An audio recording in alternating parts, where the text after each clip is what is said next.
अस्सलामुअलैकुम। ધોરણ 12 વિષય વાણિજ્ય વ્યવસ્થા અને સંચાલન પ્રકરણ 9 નાણાકીય બજાર વિદ્યાર્થીની મિત્રો, આ પ્રકરણમાં આપણે ડિપોઝિટરીઓ વિશે અભ્યાસ કરી રહ્યા છીએ, જેમાં આપણા દેશની બે મુખ્ય ડિપોઝિટરી પ્રથમ છે નેશનલ સિક્યોરિટીઝ ડિપોઝિટરી લિમિટેડ, જેને NSDL કહેવાય છે, અને બીજી છે સેન્ટ્રલ ડિપોઝિટરી સર્વિસીસ લિમિટેડ, જેને CDSL કહેવાય છે. તેના વિશે આપણે અભ્યાસ કર્યો. આજે આપણે જોઈશું ડિપોઝિટરીની સેવાઓ. ડિપોઝિટરીની સેવાઓમાં પ્રથમ છે ડીમટીરિયલાઇઝેશન અને રીમટીરિયલાઇઝેશન. ડીમટીરિયલાઇઝેશન કોને કહેવાય? તો કે ભૌતિક સ્વરૂપની જામીનગીરીઓનું ઇલેક્ટ્રોનિક સ્વરૂપમાં કમ્પ્યુટર દ્વારા રૂપાંતર કરવું, તેને કહેવાય છે ડીમટીરિયલાઇઝેશન.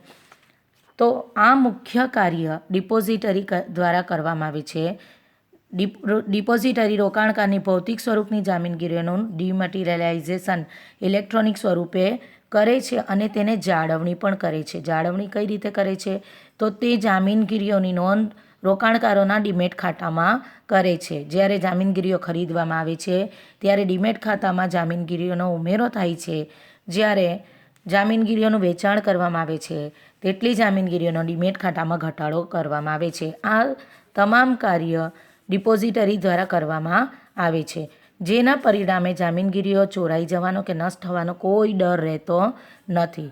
આ રીતે જોઈએ તો ડિપોઝિટરી જામીનગીરીઓની જાળવણી કરતી બેંક ગણાય છે. ડીમેટ સ્વરૂપે જે જામીનગીરીઓ જળવાઈ છે, એટલે કે ઇલેક્ટ્રોનિક સ્વરૂપમાં જે જામીનગીરીઓ બેંકમાં ડીમેટ ખાતામાં જમા કરવામાં આવી છે, તેનું જો રોકાણકારો ઈચ્છે તો તેમની ઈચ્છા અનુસાર તેને રીમટીરિયલાઇઝેશન એટલે કે ફરીથી ભૌતિક સ્વરૂપમાં રૂપાંતર કરવાનું કાર્ય પણ ડિપોઝિટરી કરી આપે છે. એટલે ડિપોઝિટરી ડીમટીરિયલાઇઝેશન અને એટલે કે ભૌતિક સ્વરૂપની જામીનગીરીઓનું ઇલેક્ટ્રોનિક સ્વરૂપમાં રૂપાંતર કરે છે. તે જ રીતે તે રીમટીરિયલાઇઝેશન એટલે ઇલેક્ટ્રોનિક સ્વરૂપની જામીનગીરીઓનું ભૌતિક સ્વરૂપમાં પણ રૂપાંતર કરી આપે છે. બીજી સેવા છે ઓછા ખર્ચે જામીનગીરીઓની સરળ ફેરબદલી. જો ભૌતિક સ્વરૂપની જામીનગીરીઓ હોય તો તે જામીનગીરીઓમાં જો ફેરબદલી કરવી હોય, એટલે કે તેના નામમાં ફેરબદલી કરવી હોય, તો તે ભૌતિક જામીનગીરીઓને શેર બજારમાં મોકલવી પડે, ત્યાં તેમની નોંધમાં ફેરફાર કરાવવું પડે અને ત્યારબાદ જેને વેચાણ કર્યું છે તેના નામ પર હસ્તાંતર કરી શકાય, ફેરબદલી કરી શકાય. પરંતુ હાલમાં ડિપોઝિટરી ડીમટીરિયલાઇઝેશન કરે છે, એટલે કે તેને ઇલેક્ટ્રોનિક સ્વરૂપે સાચવે છે. એટલે કાગળનું કામકાજ ઘટી ગયું છે. ભૌતિક શેરની ફેરબદલી સાથે સંકળાયેલા જે પ્રશ્નો છે તે દૂર થયા છે. એ પ્રશ્નો કયા કયા છે? તો કે બનાવટી ફેરબદલી, ખામીયુક્ત ડિલિવરી, આવી ઘણી બધી સમસ્યાઓ હતી. અને સમય, સૌથી પહેલાં તો સમય જે બરબાદ થતો હતો અને ખર્ચ વધતો હતો, તે બધી ખામીઓ દૂર થઈ છે. ખર્ચ શેનો થતો હતો? તો ભૌતિક શેરની ફેરબદલી કરવાની હોય તો તેની ઉપર રોકાણકારોએ દલાલી ખર્ચ, ટપાલ ખર્ચ, કુરિયર ખર્ચ, સ્ટેમ્પ ડ્યુટી, એ બધું ખર્ચ કરવો પડતો હતો, જેનો હવે ઘટાડો થઈ ગયો છે. ડિપોઝિટરીને કારણે ફક્ત એક જ શેરનું વેચાણ કરવું હોય કે ખરીદી કરવી હોય તો પણ શક્ય થઈ ગયું છે. ત્રીજું છે સોદાની ઝડપી પતાવટ. જો ભૌતિક સ્વરૂપની જામીનગીરીઓ હોય તો તેમાં સોદાની પતાવટ માટે ખૂબ સમયગાળો નીકળી જતો હતો અને તેમાં ખર્ચ પણ થતો હતો. પરંતુ ડિપોઝિટરીને કારણે સોદાની પતાવટ ઝડપી બની ગઈ છે. ડિપોઝિટરીમાં કાર્ય કોણ કરે છે? તો ડિપોઝિટરીમાં રોકાણકાર વતી ડિપોઝિટરી પાર્ટિસિપન્ટ કાર્ય કરે છે. રોકાણકારે કોનો સંપર્ક કરવો પડે? તો ડિપોઝિટરી પાર્ટિસિપન્ટનો. અને ડિપોઝિટરી પાર્ટિસિપન્ટ જે છે તે જામીનગીરીઓની ફેરબદલી ઝડપથી કરે છે, કારણ કે બધું કાર્ય ઓનલાઈન થાય છે, જેથી કરીને તેમાં કોઈ સમય વધારે વ્યતીત થતો નથી. કોઈ પત્ર વ્યવહારની પણ જરૂર કરવી પડતી નથી. એટલે ઓનલાઈન ગમે ત્યારે, ગમે તે સમયે, ગમે તે સ્થળેથી સોદાની પતાવટ ઝડપથી કરી શકાય છે. સોદાની પતાવટ સાથે તરત જ જે ખરીદનાર છે તેને જામીનગીરીઓની ફેરબદલી થઈ જાય છે, તેનો કબજો મળી જાય છે, અને જે વેચનાર છે તેને રોકડ પણ તરત જ મળી જાય છે. રોકાણકારે કંપની સાથે કોઈ પત્ર વ્યવહાર કરવાની જરૂર રહેતી નથી. શેર બજારમાં જામીનગીરીઓના સોદાની પતાવટ વિવિધ પક્ષકારો વચ્ચે ઇલેક્ટ્રોનિક પદ્ધતિથી થતી હોવાથી ઝડપથી કાર્ય થાય છે. ચોથું છે ગ્રાહકના ખાતામાં નોંધ. જેવી જામીનગીરીઓ ખરીદવામાં આવે છે તેવી ડીમેટ ખાતામાં ઉમેરો થઈ જાય છે અને જામીનગીરીઓનું વેચાણ થાય છે. તેઓ જે જામીનગીરીઓનો ડીમેટ ખાતામાં નોંધ છે તેમાં ઘટાડો થઈ જાય છે. તેની સાથે સાથે રોકાણકારને કંપની તરફથી મળવાપાત્ર બોનસ શેર હોય, હકના શેર હોય, ઉપરાંત જાહેર ભરણા દ્વારા ફાળવાયેલા શેર હોય તો તે તમામની નોંધ ઇલેક્ટ્રોનિક પદ્ધતિ ગ્રાહકના ખાતામાં તરત જ થઈ જાય છે. 5મું છે ગીરો મૂકવાની સગવડ. આપણી જે જામીનગીરીઓ ડીમેટ ખાતામાં છે તેને આપણે ગીરો મૂકી શકીએ છીએ અથવા તે જામીનગીરીઓ પર લોન પણ લઈ શકીએ છીએ.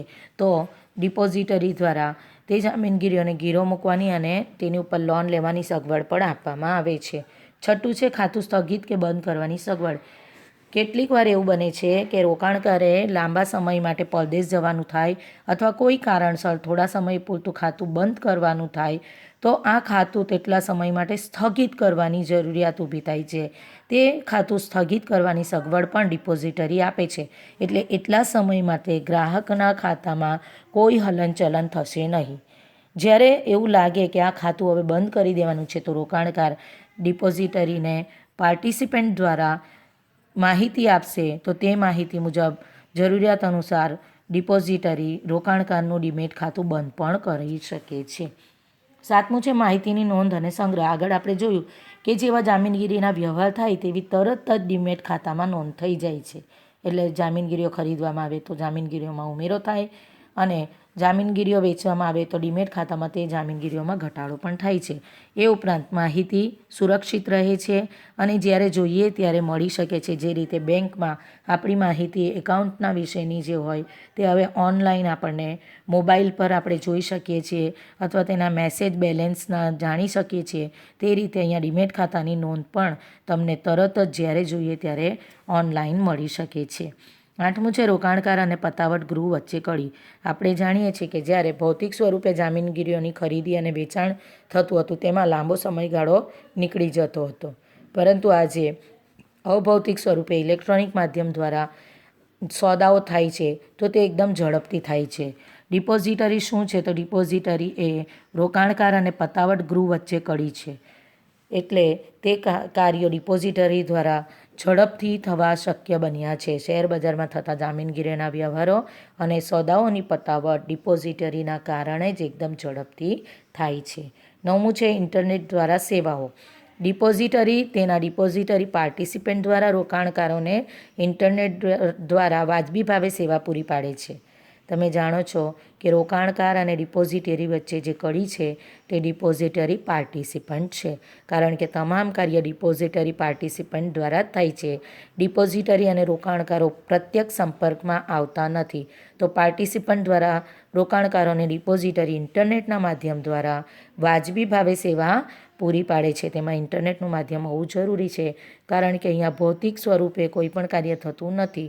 તમામ કાર્ય ઇલેક્ટ્રોનિક સ્વરૂપે જ થાય છે અને ગ્રાહકને તેના ખાતાની છેલ્લામાં છેલ્લી માહિતી પણ આ ઇલેક્ટ્રોનિક માધ્યમ દ્વારા અને ઇન્ટરનેટના માધ્યમ દ્વારા મળી જાય છે અને ગમે તે સમયે તેને જ્યારે જોઈએ ત્યાં તે સમય અને જ્યાં જોઈએ તે સ્થળે તેને તે માહિતી મળે છે.